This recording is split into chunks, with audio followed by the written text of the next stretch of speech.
Assalamualaikum. Kali ini kita akan membahas tentang Project IRR dan Equity IRR. Sedikit review tentang IRR.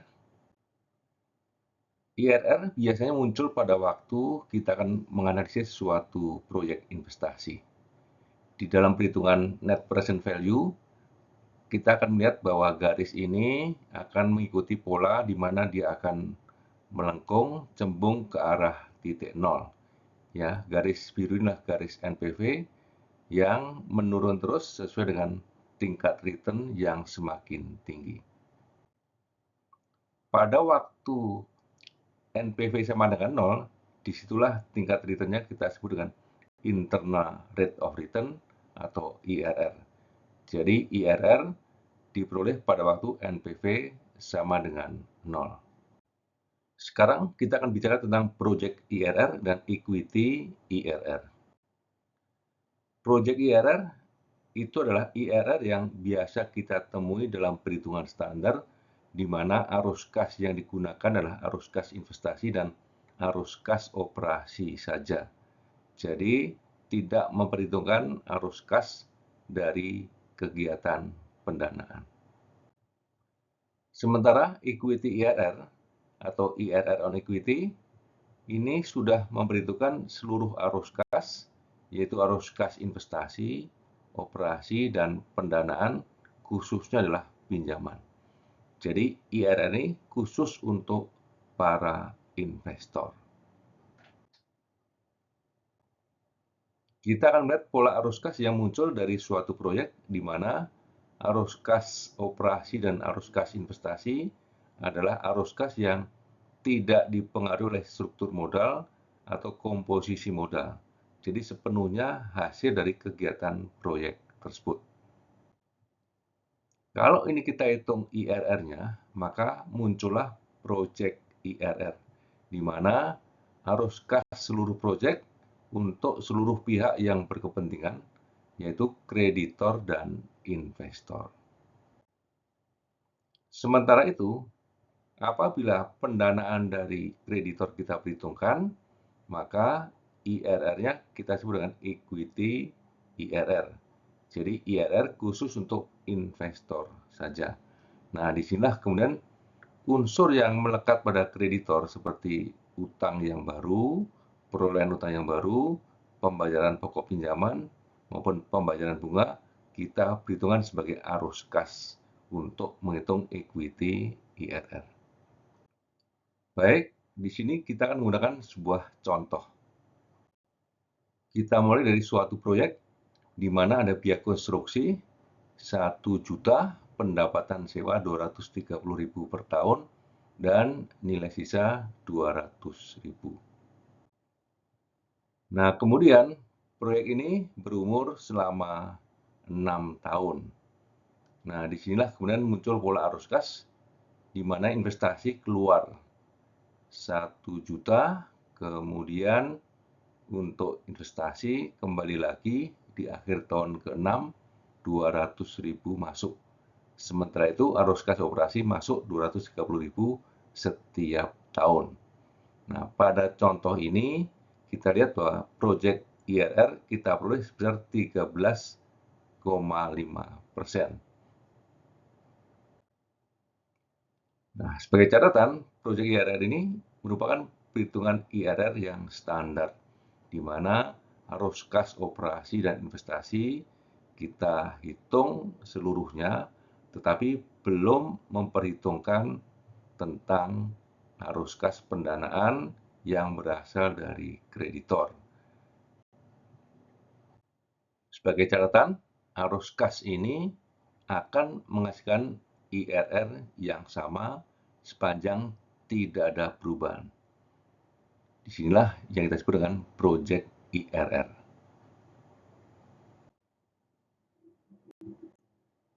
Nah, kemudian kita akan masuk kepada Equity IRR. Baik, kita lihat di sini, Equity IRR akan memperhitungkan arus kas investasi, operasi, ditambah dengan arus kas dari pinjaman. Nah, di arus kas pinjaman ini akan ada 3 jenis arus kas, yaitu saat perolehan pinjaman arus kas masuk, saat pembayaran pokok arus kas keluar, dan saat pembayaran bunga. Pada contoh ini kita lihat bahwa dari biaya konstruksi sebesar 1 juta terdapat 750.000 yang diperoleh dari pinjaman.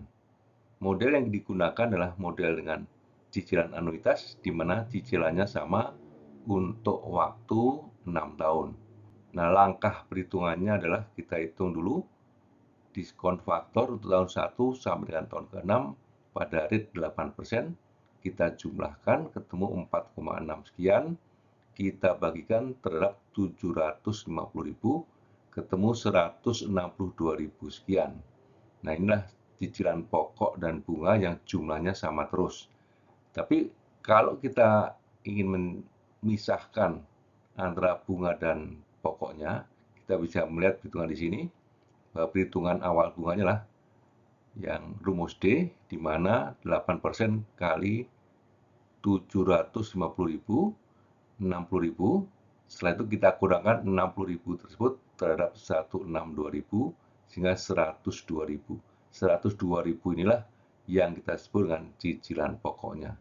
Karena ada cicilan pokok, maka pokok di akhir akan berkurang sebesar 102, sehingga dari 750.000 menjadi 647.000. Saldo ini akan menjadi saldo awal untuk pinjaman berikutnya. Kita lanjutkan untuk melengkapi perhitungan equity IRR. Kita ingat kembali, inilah perhitungan pada waktu project IRR di mana hasilnya 13,5%. Nah, kemudian arus kas yang muncul pada perhitungan project IRR kita pindahkan ke bawah dan kita lengkapi dengan arus kas yang muncul dari pendanaan, sehingga akan muncul 750.000 masuk pinjaman di tahun ke-0 dan cicilan berikutnya 162 sekian untuk setiap tahun selama 6 tahun, sehingga muncullah arus kas baru di mana sudah memperhitungkan arus kas investasi, kemudian arus kas operasi, dan arus kas terkait dengan pinjaman, yaitu pinjaman masuk, pinjaman yang dicicil, beserta dengan bunganya. Disinilah kemudian kita lihat bahwa angkanya adalah 25,3%. Pada contoh ini, project IRR lebih rendah nilainya dibandingkan dengan equity IRR. Inilah postur lengkap dari contoh yang kita gunakan tadi. Nah, kemudian kalau kita perhatikan, kita menggunakan cost of debt sebesar 8% dan menghasilkan project IRR maupun equity IRR dengan pola tertentu. Kita akan mensimulasikan pada berbagai macam tingkat cost of debt pada kolom yang kedua, sementara project IRR pada kolom pertama jumlahnya sama. Ingat bahwa project IRR tidak berubah sepanjang arus kasnya tidak berubah. Nah, kita mulai cost of debt dari 1% sampai dengan 20%. Pada waktu contoh tadi, cost of debt 8% menghasilkan equity IRR 26,5%. Nah, kalau kita hitung terus ke bawah, pada waktu cost of debt 14%, terjadilah project IRR, cost of debt, maupun equity IRR nilainya adalah sama, yaitu pada angka 14%. Nah, terakhir kita bisa lihat di sini bahwa equity IRR akan semakin menurun apabila tingkat penggunaan utangnya menggunakan rate yang semakin tinggi.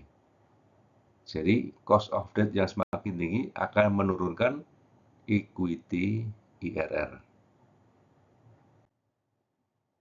Baik, kita sampai pada catatan akhir. Perhitungan IRR dengan demikian dapat dilihat pada dua sisi. Apabila arus kas keseluruhan proyek tersebut dihitung tanpa melihat pihak mana yang berkepentingan, kita menghasilkan proyek IRR.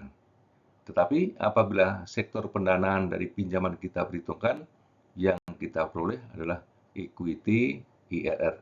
Karena haknya kreditor sudah kita keluarkan. Jadi di sini kita bisa melihat arus kasnya sekali lagi, bahwa untuk proyek IRR hanya butuh arus kas investasi dan operasi saja. Sementara untuk arus kas equity IRR membutuhkan arus kas investasi, operasi, dan arus kas yang berasal dari pendanaan pinjaman. Demikian, semoga bermanfaat. Wassalamualaikum warahmatullahi wabarakatuh.